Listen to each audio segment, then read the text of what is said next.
जब मुख्यमंत्री थे तब महाराष्ट्र को अपना खोया हुआ गौरव लौटाने का सफल प्रयास किया था। ऐसे श्री देवेंद्र फडणवीस जी, पद्म विभूषण श्रीमान A.M. नायक जी, नायक चैरिटेबल ट्रस्ट के ट्रस्टी श्री जिग्नेश भाई, श्री S.N. सुब्रमण्यम जी, प्रधानाचार्य फड़के जी और आज के कार्यक्रम में उपस्थित भाइयों बहनों और इस स्कूल के साथ जुड़े हुए सभी शिक्षक गण को मेरा विनम्र प्रणाम। आज मैं एक ही काम के लिए मुंबई आया हूं। हमारे नायक साहब के निमंत्रण से इस स्कूल को देखने के लिए और उसके उद्घाटन में शामिल होने के लिए।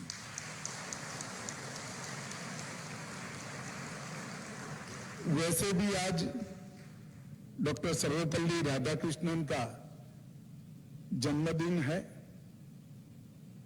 जो लोग डॉक्टर राधाकृष्णन को जानते हैं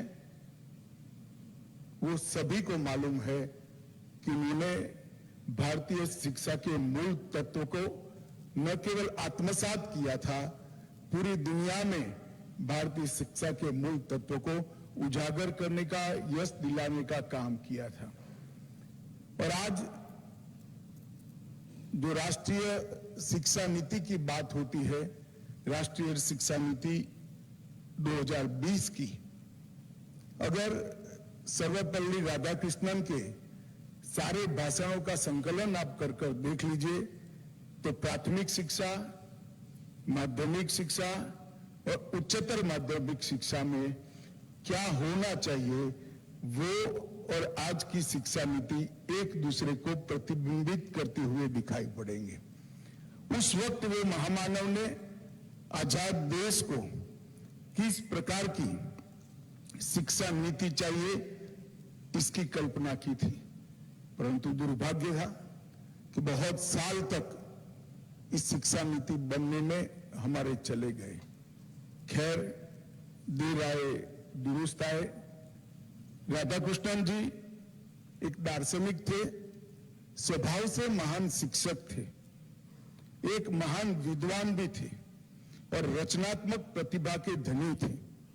मानवतावादी और आध्यात्मवादी दूरदृष्टि सोच रखने वाले एक पिंड से शिक्षक थे। उन्होंने पूरा जीवन न केवल भारत, विश्व भर के विद्यार्थियों के लिए शिक्षा के मायने क्या हो सकते हैं वो समझाने में खर्च किया है। यहाँ बच्चों को पढ़ाने वाले गुरुजन जो बैठे हैं, मेरा उनको विनम्र निवेदन है कि हो सकता है आपके बच्चों के पढ़ाने में के अभ्यासक्रम के अंदर सर्वपल्ली राधाकृष्णन का स्थान न हो, मगर एक आदर्श गुरु कैसा होना चाहिए वो अगर आपको समझना है, आपके प्रोफेशन को ढंग से समझना है, तो राधाकृष्णन के वक्तव्यों को बहुत अच्छे तरीके से अभ्यास करेंगे तो आपका काम बहुत सरल हो जाएगा और सबसे ज्यादा फायदा आपके विद्यार्थियों को, जो बच्चे आपके पास आते हैं, उसको होगा। मैं एक गुरु की व्याख्या डॉक्टर राधाकृष्णन ने की है वो आपके सामने रखना चाहता हूं। डॉक्टर राधाकृष्णन ने गुरु की बहुत सरल व्याख्या की है। गुरु का एक बहुत सरल भाषा में अर्थ होता है बड़ा। गुरु होता है, जो बड़ा होता है उसको हम गुरु कहते हैं। उन्होंने कहा था अल्पमति वाला बालक, मति मतलब विचारने की शक्ति, बुद्धि नहीं होता है मगर विचारने की शक्ति, जो बहुत सारी चीजें मिलाकर मति बनता है। अल्पमति वाला बालक घर से गुरु के घर पर आता है, गुरु के गुरुकुल में आता है और अल्पमति से गुरुमति, बड़ी मति बनाकर वो जाता है और वो बनाने में जो सहायता करता है वो गुरु ही है। जो बच्चा आपके पास आता है उसको अनुभव नहीं है, अच्छे बुरे का ज्ञान भी नहीं है, उसने दुनिया भी नहीं देखी है। उसको ज्ञान के भंडार को किस प्रकार से समाहित कर कर अपने जीवन में लाना और उसको व्यवहार में कैसे उपयोग करना, वो कोई चीज की मालूमात नहीं है।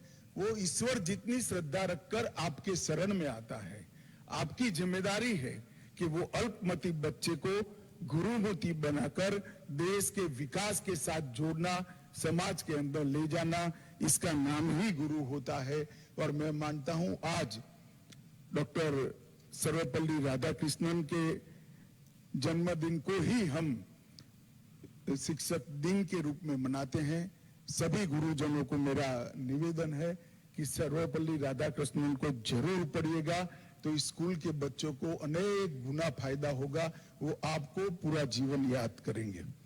मित्रों, आज मैं जब यहाँ आया हूं तब नायक साहब को बहुत बहुत बधाई देना चाहता हूं, क्योंकि भारत सरकार ने जब उनको पद्म विभूषण दिया, उस वक्त राष्ट्र निर्माण में उनके योगदान को देखकर पद्म विभूषण दिया।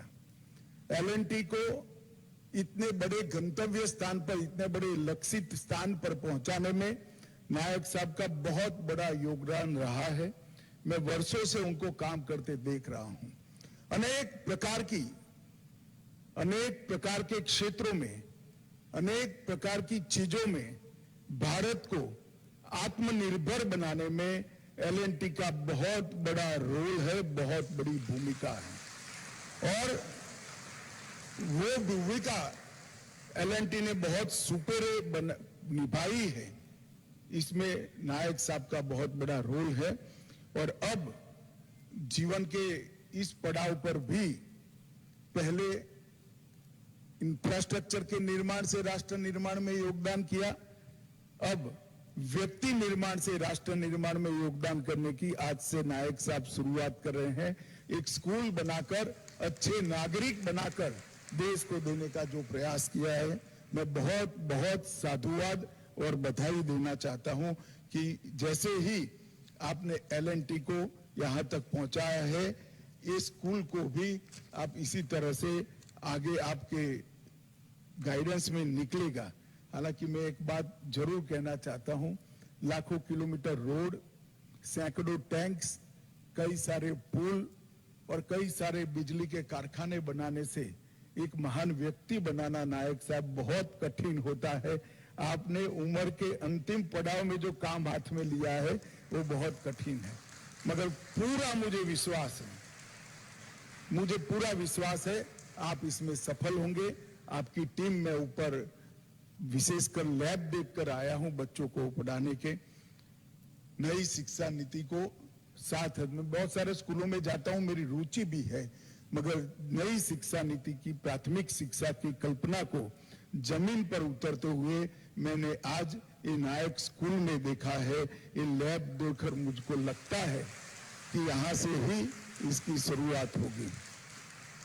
सुविधाओं की व्यापक रेंज स्कूल में उपलब्ध है, मैंने प्रेजेंटेशन भी देखा है। मैंने कहा ऐसे लैब भी उपलब्ध है, विशाल कक्षाएं हैं, सेफ्टी लेबोरेटरी है, लाइब्रेरी है, शिल्प स्टूडियो है, कला स्टूडियो है, बच्चों के लिए रंगमंच भी है और खेलने की बहुत अच्छे मैदान भी हैं। अपने आप में एक परिपूर्ण शिक्षा का संकुल यहाँ बनाया है। डॉक्टर मधुरा फड़के मितभाषी है, बहुत कम बोलती थी, मगर जितना बोलती थी इतना सूचक बोलती थी। मुझे विश्वास है इनके नेतृत्व में बच्चे बहुत आगे निकलेंगे। मैं जब मेरी ऑफिस यहाँ कार्यक्रम में आने से पहले कुछ इंफॉर्मेशन ले रही थी चैरिटेबल ट्रस्ट से, उस वक्त मुझे बताया, मैं आश्चर्यचकित भी हो गया। शायद नायक साहब ने एलएनटी के चेयरमैन के नाते एलएनटी के सभी कर्मचारियों का साक्षात्कार, उनका इंटरव्यू नहीं करा होगा, मगर यहाँ पर जितने भी शिक्षक हैं इस सबको सिलेक्ट करने में उन्होंने व्यक्तिगत रुचि लेकर सिलेक्ट करने का काम किया है। ये बताता है कि उन्होंने कितना गहन रस लेकर बच्चों के भविष्य को संवारने का ये उपक्रम हाथ में लिया है। उन्होंने उनके ट्रस्ट द्वारा गुजरात और महाराष्ट्र के कई सारे शिक्षण संस्थानों को संभाला जा रहा है। गुजरात के खरेल में एक स्किल डेवलपमेंट का, कौशल निर्माण की भी सुविधा उन्होंने प्रस्तापित की है और एक बहुत बड़ा अस्पताल जिसको हमारे देश के प्रधानमंत्री के कमलों से लोकार्पण किया गया, वो चलाते हैं। तो अभी भी नायक साहब थके नहीं है, राष्ट्र निर्माण के काम में लगे हैं। मैं उनको बहुत बहुत शुभकामनाएं देना चाहता हूं। मित्रों, नई शिक्षा नीति के लिए मैं यहां इसलिए बात नहीं करता क्योंकि शिक्षक ही ज्यादातर यहां पर बैठे हैं, परंतु नई शिक्षा नीति और पुरानी शिक्षा व्यवस्था में जो मूलभूत परिवर्तन किया गया है, वो मूलभूत परिवर्तन की ओर मैं कुछ संक्षिप्त में जरूर आपका ध्यान आकर्षित करना चाहूंगा। हमारे यहाँ ज्ञान और शिक्षा बहुआयामी थी।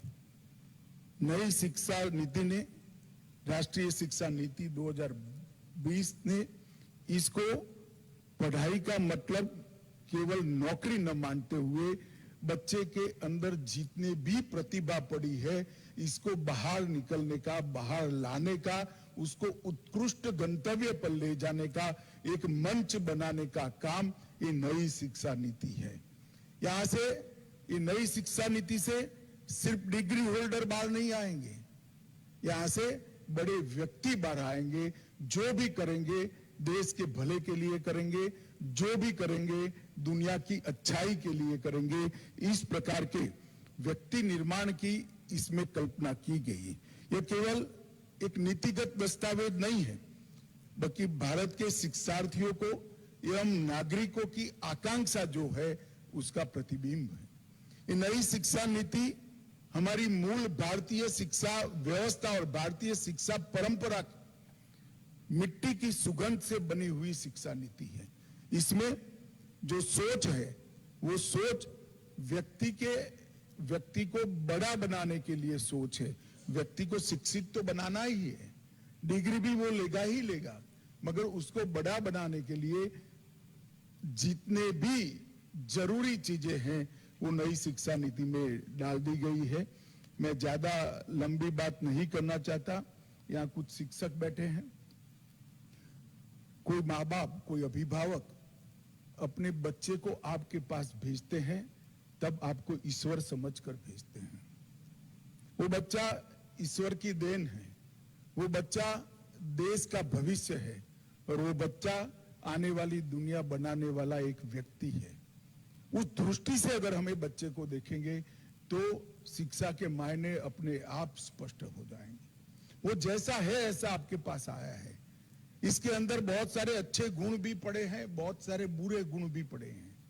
ईर्ष्या का भाव भी होगा, लोभ का भाव भी होगा, डर की फीलिंग भी होगी, इसके अंदर कुछ जल्दी प्राप्त करने की वृत्ति भी होगी, आलस्य भी होगा, इसके अंदर अविवेक भी होगा।